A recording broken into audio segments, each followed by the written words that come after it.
welcome to the Chartered Accountants Academy video lecture. My name is Mutsawashin Baiwa. I'm a lecturer in the Management, Accounting and Finance Department. And today I'm going to cover with you International Financial Management Part 1. So this video lecture comes in 2 parts. So we're going to cover first of all Part 1 today, and then be on the lookout for Part 2 of the same topic.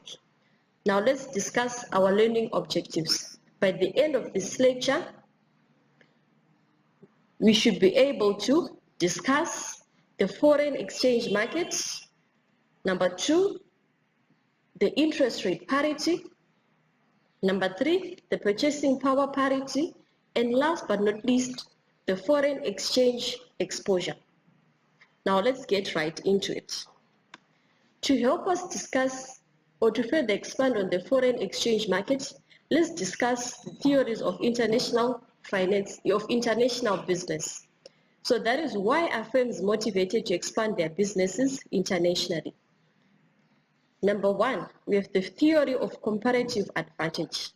So under this theory, it says specialization by countries can increase production efficiencies.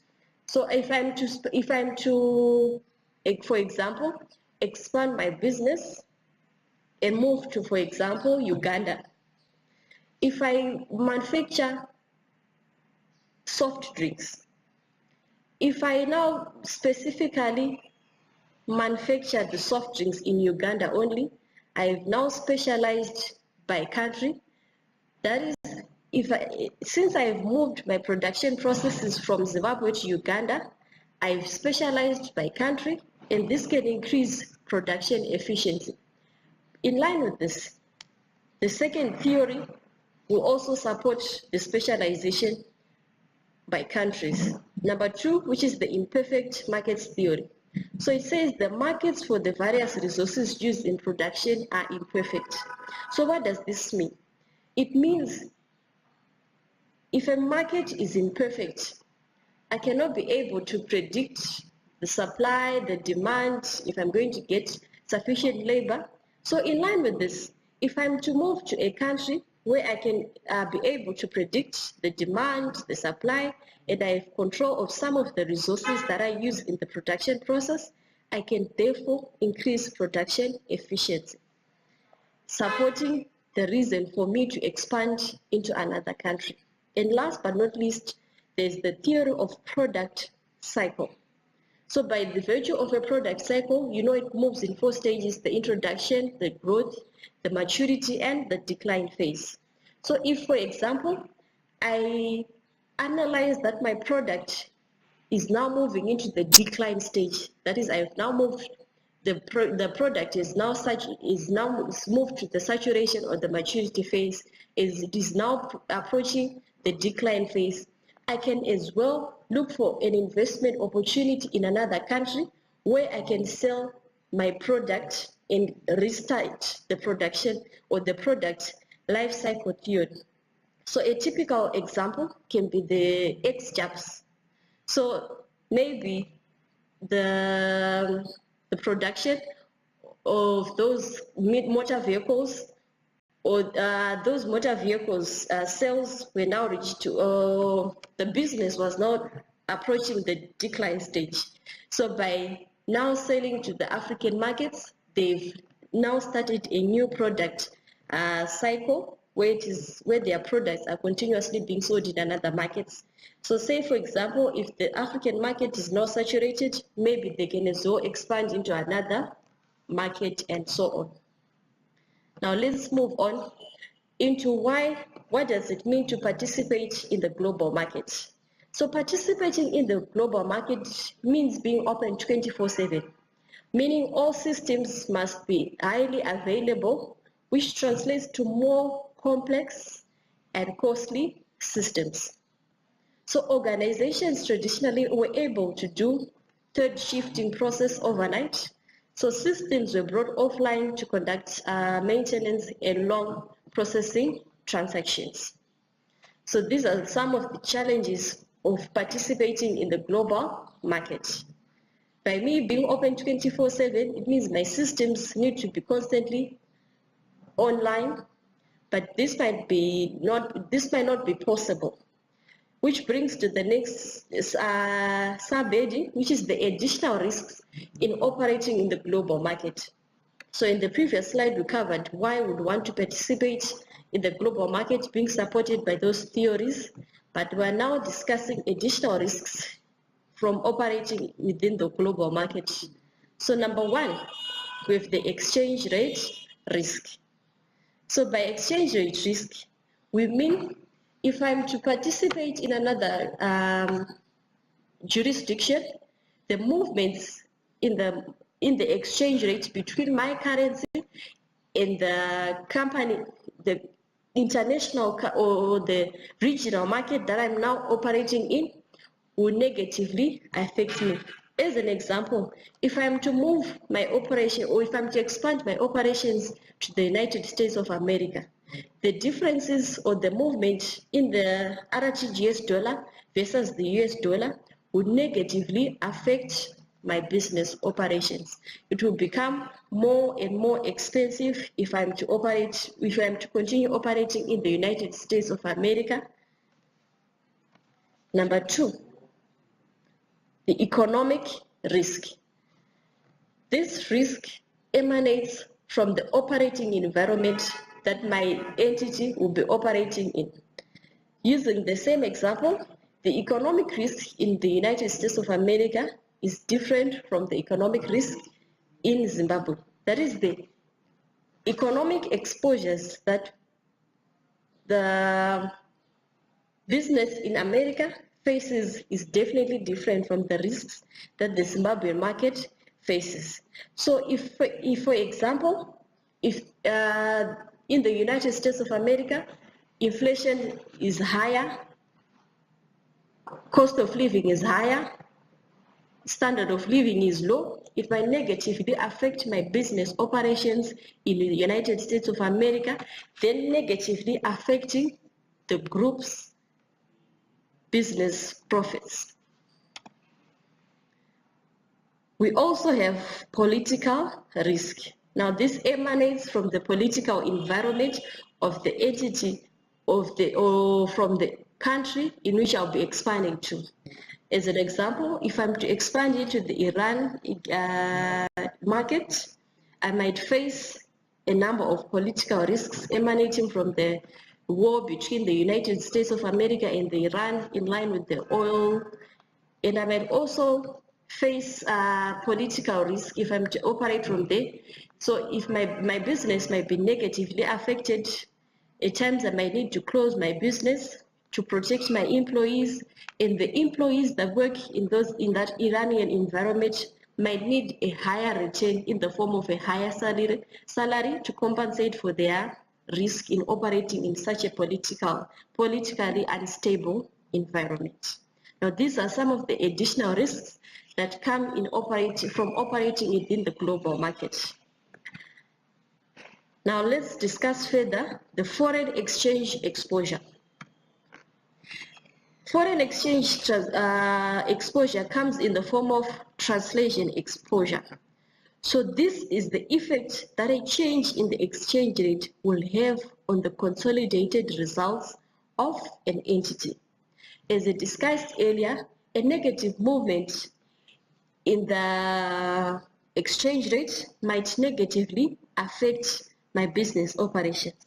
Now, as a typical example, let's use the United States as the country I want to expand to, and let's use Zimbabwe as the country or as where the multinational company is headquartered. Now, if I'm to translate, for example, if the United States dollar weakens against the RTGS dollar, what is going to happen? If the United States dollar weakens against the RTGS dollars, it now means the RTGS dollar is now stronger than the United States dollar, meaning I'll need more United States dollars to have one RTGS dollar. Now, in line with that, if I'm to consolidate my results of the company and translate using using the exchange rate, likely the foreign operations from United States dollar might end up resulting in an unfavorable position when I'm consolidating the results of the company. Meaning, if I'm to consolidate, it might look like the operations in the United States of America are not as profitable as a result of this translation exposure. And number two, foreign exchange exposure comes in the form of transaction exposure. Transactions refer to importing and exporting goods and services, as well as loans stated in foreign currency. Now, question is, what is the effect of a change in the exchange rate on the rand price of transactions? So if I'm to import something or to export something, what is the effect of the change in the exchange rate of the rand price of such transactions, assuming my currency is the rand? So say, for example, I want to import machinery. So if I want to import machinery from the United States of America, the cost price in the US is $100,000. On the date that we decide we want to import the machinery, the exchange rate is $1 is equal to 14 rand. So for me to obtain the 100,000, I'll need 1,400,000 rand. Now what happens on the day that I import the machinery and the exchange rate is now $1 is equal to 20 rand? It now means I'll need more rand to purchase the machine. And this was as a result of the effect of the change in the exchange rate. So this is a typical example of how a transaction exposure can affect my business operations. Now let's move on. We also have what is known as the economic exposure. Now for analyzing this economic exposure, you need to ask yourself, what are the long-term real effects of a change in the exchange rate? So if you're able to answer this, it will result in the economic exposure. So what are the long-term real effects of a change in the exchange rate? What are the long-term real effects? So the keywords are long-term, and the other keyword is the real effect, and the other is the change in the exchange rate. If my exchange rate changes in the long term, how is it going to affect my operations? Now let's discuss the exchange rate determinants. What determines my exchange rate is the supply and demand for the currency. So if I have huge supply and I have low demand, likely the exchange rate might be lower. But if I have high demand and lower supply, the exchange rate tends to be higher. And then, amongst other factors, we have economic factors such as inflation and growth. So inflation will be factored in the exchange rate.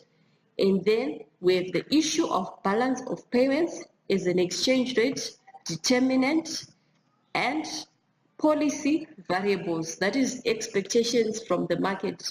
If as an example, expectations from the monetary policy. So if the market or the consumers expect something to go in a certain direction because as a result of a policy, if that does not happen, it might result in a movement in the exchange rate. Now, how do we forecast these exchange rates? If I want to forecast exchange rates, how do I do this? I use what is known as the fundamental analysis, and I use what is known as the technical analysis. And last but not least, I use market-based forecast, that is the expectation theory. So this I'm not going to be covering with you, but as part of your research, please go and find out what do we mean when we say fundamental analysis, what do we mean when we say technical analysis, and what do we mean when we say market-based forecast, that is the expectation theory. So in this expectation theory, you can go on and research. The foreign exchange market. So let's say the size of the market is an example, will result in roughly 10 to 11 billion per day. Let's do direct and indirect quotations. For a direct quotation, it means one foreign currency dollar will be equal to X amount of rands. As an example, $1 will be equal to 7 rands. For an indirect quotation, 1 rand, which is my local currency, will be equal to X amount of foreign currency dollar. As an example, 1 rand is equal to 0.1429 cents.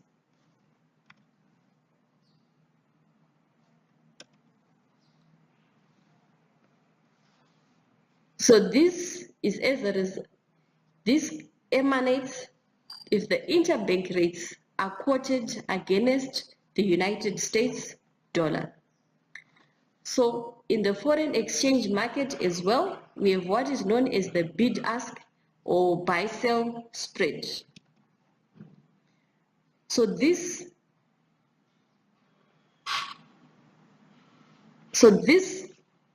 results or is where the bank obtains its buying and selling rates. So the difference between the buying and the selling rate is equal to the bank's margin or spread or some sort of profit or loss.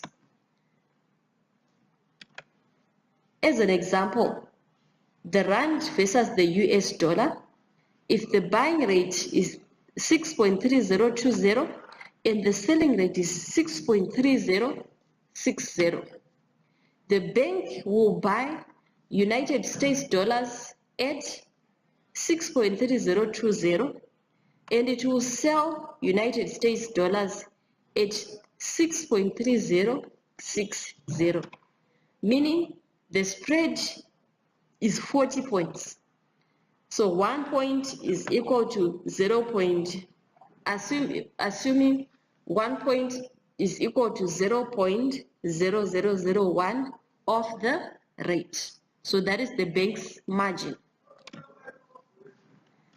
Moving on, we have what is also known as the mid rate. That is the average of the buying and the selling rate. We also have what is known as the spot and forward rates. So the spot rate is the rate for immediate delivery of foreign currency. That is my rate now if I want to have immediate delivery of foreign currency. And then the forward rate is the rate that I fix today, but foreign currency will be delivered or received at a specified time in the future. So for a forward rate, I lock the rate today, and then I have a transaction, that is a foreign currency delivered or received at a specified time in the future. So as an example, if an importer buys United States dollars at a forward rate of 6.8 rand, delivery is in 3 months' time when the spot rate is 6.70 rand. So from there, the importer buys United States dollars at a forward rate of 6.80, which is the rate that they fixed today, and delivery is in 3 months' time when the spot rate is now 6.70. That is the rate for immediate delivery of the foreign exchange currency. So from there, we have what is known as the forward rate premium or discount. So this forward rate is stated in terms of a premium or a discount to the spot rate. As an example, using the forward rate in the example above, this forward rate is 6.80 rand and the spot rate is 6.70. So the forward rate premium or discount is calculated as forward rate minus spot rate divided by the spot rate multiplied by the period, which should be annualized. So in this case, that is 6.80 minus 6.70 divided by 6.70 multiplied by 12 divided by 3, which is 5.97, which results in an annualized figure. From there stems the principle of the interest rate parity. So in line with this, the forward premium or discount rate will reflect the interest differentials. So the difference in exchange rate equals the difference between the spot rate and the forward rates. So more accurately, interest rate parity is forward rate minus spot rate divided by the spot rate, which should be equal to the difference in the exchange rate, resulting in this formula for the interest rate parity. So why will the cost of a forward cover reflect interest differentials? So why are we saying the cost of a forward cover reflects interest differentials? So a bank making a forward sale of foreign currency will buy the foreign currency at spot to avoid exposure for the bank and invest at the foreign currency interest rate whilst it pays the local interest rate on the funds borrowed. So I'll take that one again. A bank making a forward sale of foreign currency will buy the foreign currency at spot to avoid exposure for the bank and then invest at the foreign currency interest rate whilst it pays the local interest rate on the funds borrowed. So that is the reason why the cost of a forward cover reflects the interest differentials. Which takes us to the next topic, which is the purchasing power parity. So when we are discussing here, we assume that South Africa is our home country. So the purchasing power parity states that changes in exchange rates are determined by changes in the relative price levels. So if I'm to calculate my purchasing power parity, the formula is S0 divided by S1, which is equal to P1 divided by P0 to the power F, P1 to the power F divided by P0 to the power F divided by P1 over P0, where S1 is equal to the future spot exchange rate, which is direct, and S0 is the spot exchange rate, which is direct. P1 P naught is equal to the domestic price levels at time 1 and time 0, and P1 to the power F, P naught to the power F represents the foreign price levels at time 1 and time 0. So, as an example, let us assume the inflation rate in the United States of America is 2% and the inflation rate in South Africa is 7%. If the current spot rate is 6.65, then the forecast exchange rate according to the purchasing power parity would be, that is, we want to forecast the future exchange rate, that is, we are looking for S1. So S naught, which is our current rate, is 6.65 divided by S1 is equal to the domestic price levels, foreign price levels divided by domestic price levels. So the foreign price levels, assuming the inflation rate is 2%, that is why we have 1.02, divided by the inflation rate in South Africa, that is the domestic price levels, that is 1.04. So if we were to forecast the forecast exchange rate today, according to the purchasing power parity, it would be 6.8710. So this is the law of one price theory, and cost of the commodity should be the same. So our next step is to go to part 2 of the video lecture on international financial management. So thank you. See you in part 2 of international financial management.